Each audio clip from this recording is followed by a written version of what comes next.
When we receive a disappointing exam result, the mind often reacts very quickly. An automatic thought may appear, such as, "I'm terrible at this."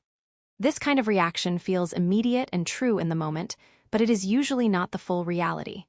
A single result does not define your intelligence, your effort, or your future. A mindful response begins by noticing the real emotion underneath the reaction. You may feel disappointed, frustrated, embarrassed, or discouraged. Instead of turning that feeling into a harsh judgment about yourself, mindfulness helps you say, "I'm disappointed. I'll learn from this." This is not pretending everything is fine. It is being honest about the emotion while also choosing a healthier and more useful response. This matters because when you respond mindfully, you create space for growth. You can ask, "What went wrong? Did I need more preparation, better focus, or a different study strategy?" In this way, mindfulness helps you move from self-criticism to self-improvement. And as we continue to the next scenario, you will see that this same pause can also help in difficult moments with other people. In this scenario, a friend says something hurtful. In situations like this, the automatic reaction is often to respond immediately. You may want to defend yourself, say something back, or react from anger before fully understanding what you are feeling.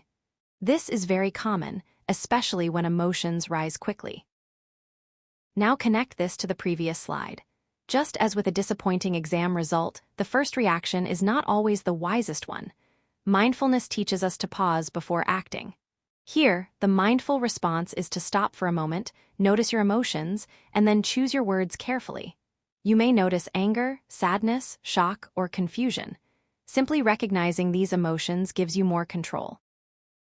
Choosing your words carefully does not mean staying silent forever or ignoring the problem.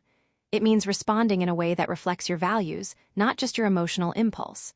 You might say, "That hurt me," or "Can we talk about what you meant?" This helps protect the relationship and also protects your own peace of mind.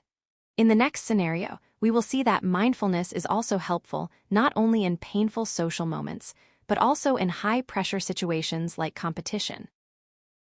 Here, the situation is feeling nervous before a competition.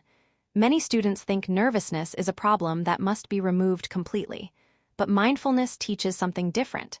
Instead of fighting the feeling, we first recognize it. Nervousness is a natural response when something matters to you. It often means your mind and body are preparing for action.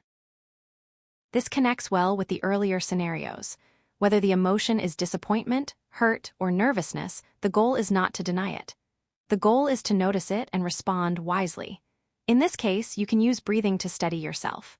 Slow, deep breathing helps calm the body and focus the mind. Then, rather than seeing the nervous energy as your enemy, you can channel it into alertness, effort, and concentration. This is an important skill because success in life does not come from never feeling pressure. It comes from learning how to work with pressure skillfully. Mindfulness helps you do exactly that. And in the next example, we will look at another common challenge for students, making a mistake and dealing with self-criticism. In this scenario, you make a mistake in class. For many students, the immediate reaction is harsh self-judgment. The mind may say, "I'm so stupid," or "I always mess things up." This kind of inner criticism can feel automatic, but it usually makes the situation worse. It increases stress, lowers confidence, and makes learning harder. By now, you may notice a pattern across all the previous slides. Mindfulness asks us to slow down, notice what we are feeling, and choose a better response. Here, that response is self-compassion. Self-compassion means treating yourself with the same kindness and understanding that you would offer to a friend. Instead of attacking yourself for the mistake, you remind yourself, mistakes are part of learning. This is not an excuse for carelessness.